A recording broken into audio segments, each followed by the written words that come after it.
Today we're going to talk about what can sometimes be a taboo topic. What exactly is in your food? In order to know what you're eating, you need to know what you're eating ate. When an animal is killed for food, the heads, hooves, the horns, the intestines, and their contents, meaning poop, the bones and blood are deposited into huge grinders at rendering plants. 6 or 7 million house pets that are euthanized in animal shelters every year, and roadkill are also taken to the rendering plants. No animal is too ill, too cancerous, or too decomposed. These horrid ingredients are then ground and steam cooked. The heavier protein stuff is dried and made into a brown powder that includes fecal matter. This brown powder is added to almost all pet foods, as well as to livestock feed. In short, the food your food ate consists of dead pets, roadkill, diseased animals, reject parts, and poop. Maybe the poop in your food's food doesn't concern you. What about the poop in your food? In a study conducted by the USDA, they found that 78.6% of ground beef contains microbes that are spread primarily by fecal matter.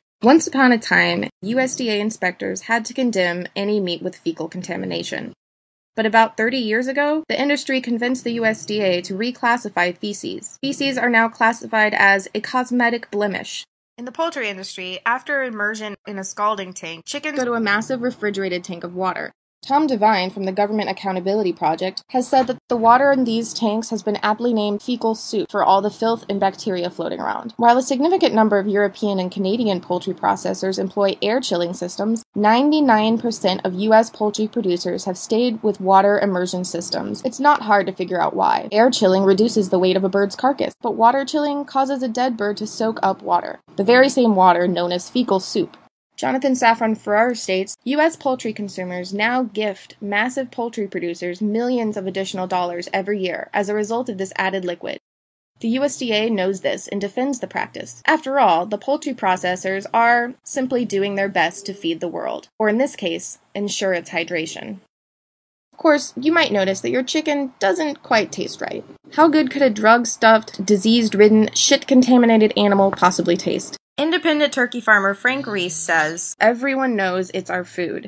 We're messing with the genes of these animals and then feeding them growth hormones and all kinds of drugs and antibiotics that we really don't know enough about. Kids today are the first generation to grow up on this stuff, and we're making a science experiment out of them. Isn't it strange how upset people get when a few dozen baseball players take growth hormones, when we're doing what we're doing to our food animals and feeding them to our children? Got pus? Milk does." Due to the infections caused by the unnatural treatment of dairy cows, the dairy industry is actually allowed a certain amount of pus in its milk, 180 million cells per 8 ounces to be exact. This is termed the somatic cell count, and it's an industry standard. Milk also contains the antibiotics given to the cows in order to fend off the very infections that produced the pus, as well as blood, bovine growth hormones, and, you guessed it, feces. And what about our processed food? Any food that's processed is virtually tasteless. So where does the flavor in your food come from?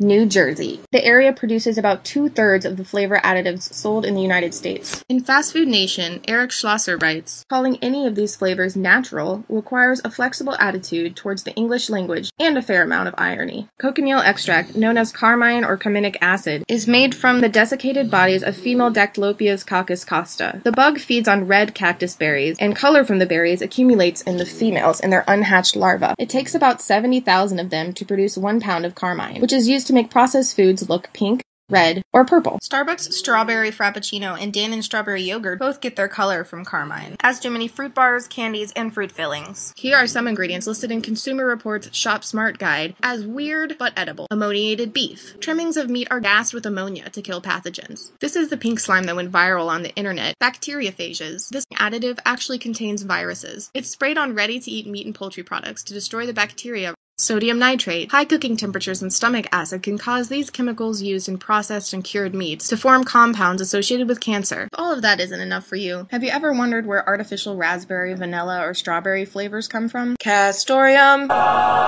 An extract made from dried, ground-up sacs located by the anal glands of beavers. Yes, we're talking about pouches in the ass of a beaver. It can be added to foods such as gums, alcohol, candy, and baked goods. Perhaps tossing a beaver's salad does give you a nice little vanilla flavor, but does that really make it right? So, let's review. Being vegan is extreme, but eating antibiotic-pumped meat, shit water-inflated birds, nipple pus, ground-up beetle fetuses, shit-contaminated meat, and beaver ass pouches is A-okay. Believe it or not, this is just just the smallest peek into what's in your food. But in keeping with nugget style, I'll see you guys next time.